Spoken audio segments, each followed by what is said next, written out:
A few moments later. Hi guys. Hi, welcome to our YouTube channel. So మేమందరం ఇవాళ భద్రాచలం వెళ్తున్నాం. మేమైతే ఈ ట్రిప్ కోసం చాలా డేస్ నుంచి అనుకుంటున్నాం, కానీ ఇప్పుడు కుదిరింది. ఎంతైనా ఏదైనా పుణ్యక్షేత్రానికి వెళ్ళాలంటే ఆ దేవుడు పిలుపు ఉంటే కానీ వెళ్ళలేమని అంటారు కదా. మాకైతే పిలుపు ఇప్పుడు వచ్చిందని అనుకుంటున్నాం. అందరూ ఫుల్ వీడియో చూసేయండి, ఎక్కడ కూడా స్కిప్ చేయొద్దు. ఈ వీడియో చివర్లో భద్రాచలం, ఇంకా భద్రాచలంలో ఉన్న రాములవారి గుడి యొక్క ప్రాముఖ్యత కూడా తెలుసుకుందాం. మేము వైజాగ్ నుంచి భద్రాచలం అయితే వయా జగ్గంపేట జంక్షన్, రంపచోడవరం, మారేడుమిల్లి మీద నుంచి వెళ్దామని అనుకుంటున్నాం.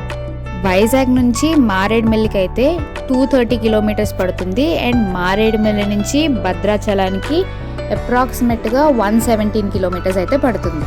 మేము మార్నింగ్ 7కి స్టార్ట్ అయ్యాం. So yeah, we are so excited to do this road trip. ఇప్పుడు అనకాపల్లి క్రాస్ అవుతున్నాం.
మనం జగ్గంపేట జంక్షన్ నుంచి రైట్ తీసుకుని గోకవరం రోడ్లోకి ఎంటర్ అవుతున్నాం.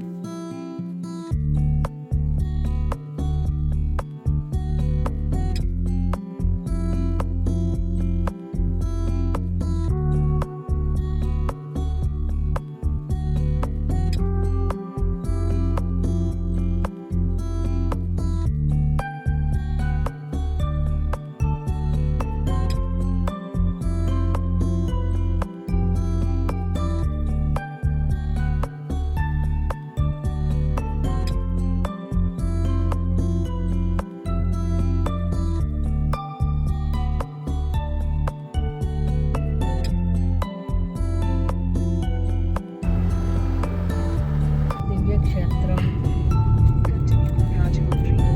దివ్యక్షేత్రం.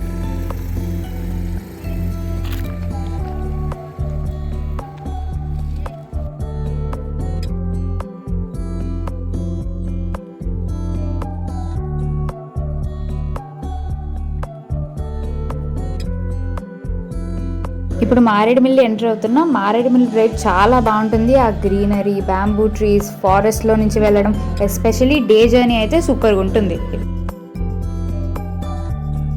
భద్రాచల విశిష్టత గురించి ఇప్పుడు మనం తెలుసుకుందాం.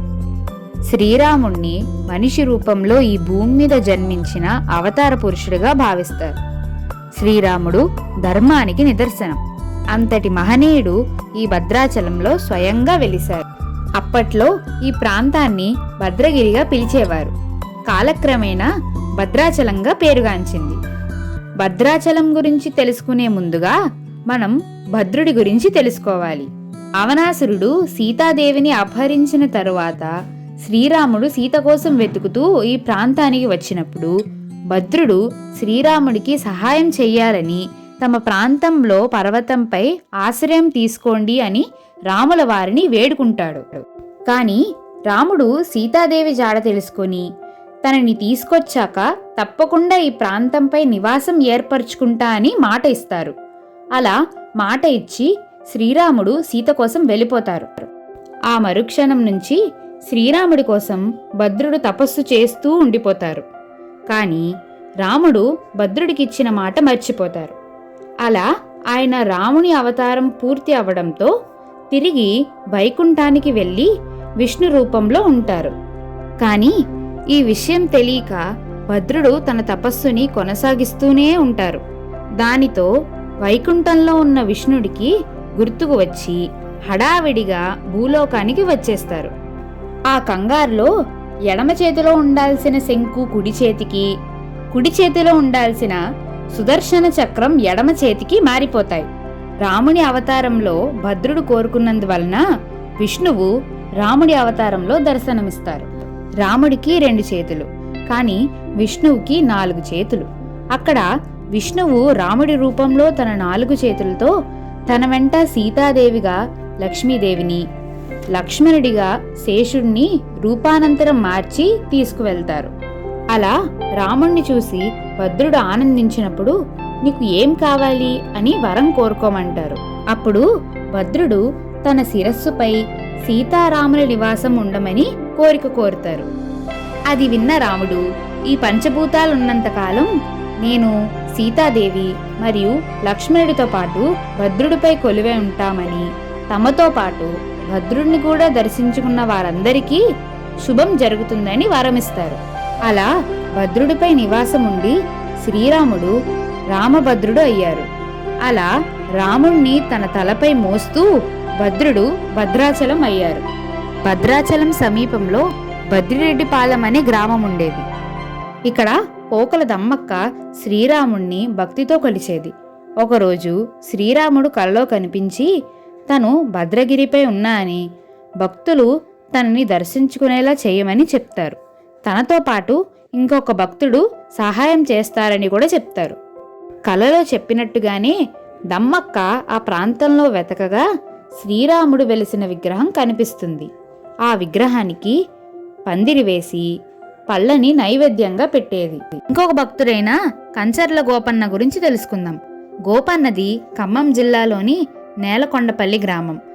అప్పటి గోల్కొండ ప్రభువైన తానీషా కొలువులో మంత్రులుగా పనిచేస్తున్న అక్కన్న మాదన్నలకు ఈ గోపన్న మేనల్లుడు. ఫైనలీ మేం భద్రాచలం రీచ్ అయ్యాం. మాకు వైజాగ్ నుంచి భద్రాచలం కార్లో రావడానికి అప్రాక్సిమేట్గా 9 hours పట్టింది. అలా ఈయన గోల్కొండ తానీషా ప్రభువు దగ్గర తహసీల్దార్గా పనిచేసేవారు. అప్పుడు ఆయన శిస్తు రూపంలో వసూలు చేసిన 6 లక్షల నగదుతో తానీషా అనుమతి లేకుండా గుడి కట్టించినందున గోపన్నని 12 సంవత్సరాల జైలు శిక్ష విధించారు.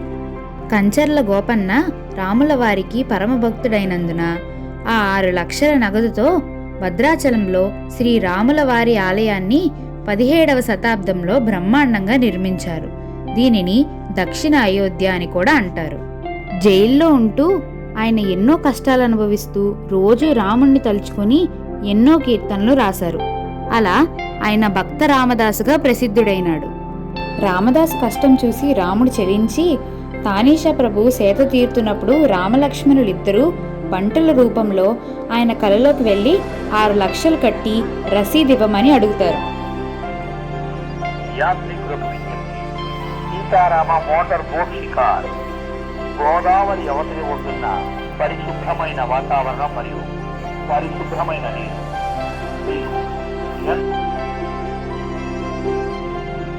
ఈలోపు తానీషా లేచి చూసేసరికి నిజంగానే 6 లక్షల వరహాలుండడంతో ఆయన ఆశ్చర్యానికి గురయ్యి వెంటనే సభ ఏర్పాటు చేసి ఆ వరహాలని అందరి ముందు పెడతారు. అప్పుడు అవి వరహాలు కావని, రామమాడలని, ఇవి శ్రీరాముడి పరిపాలనలో వాడారని అక్కన్న మాదన్నలు చెప్తారు. అది విని వచ్చిన వారు స్వయంగా రామలక్ష్మణులే అని తెలుసుకొని రామదాసుని విడిపించమని ఆదేశాలు ఇస్తారు. తనని క్షమించమని తానీషా ప్రభువు రామదాసుని వేడుకుంటారు. ఇంకా రాముడిచ్చిన రామమాడలు భద్రాచలం గుడికే అందజేయాలని ఆయన ముత్యాల తలంబ్రాలు రాముల వారికి సమర్పించుకుంటారు. ఇంకా అప్పటి నుంచి రాముల వారి కళ్యాణం అప్పుడు ప్రభుత్వ అధికారి ప్రతి ఏటా ముత్యాల తలంబ్రాలు రాముల వారికి సమర్పించడం ఆనవాయితీగా కొనసాగుతుంది. ఆయనకి రాముల వారి దర్శనం కలగలేదని రామదాసు ఎంతో బాధపడతారు. ఆ బాధతో తన గుండెను తానే చీల్చుకొని చూడగా రాముడు స్వయంగా తన గుండెల్లోనే ఉన్నారని తెలుసుకుంటారు. అప్పుడు సీతారాములు ప్రత్యక్షమయ్యి తనని ఆనందలోకానికి తీసుకువెళ్తానని చెప్తారు. అవేవీ తనకొద్దని, తన ఆత్మ రాముల వారికి సేవ చేసుకుంటూ ఉండాలని రాముడికి చెప్తారు. రామదాసు మాటలు విని రాముడు పులకరించిపోయి తనని ఇప్పటి నుంచి మోక్షరాముడని, వైకుంఠరాముడని, ఆత్మారాముడని పిలుచుకుంటారని చెప్తారు. ఇదండి భద్రాచలంలో ఉన్న శ్రీ సీతారామచంద్ర స్వామి వారి కథ. జై Sriram.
Thanks for watching. Please do like, share, comment and subscribe to our YouTube channel.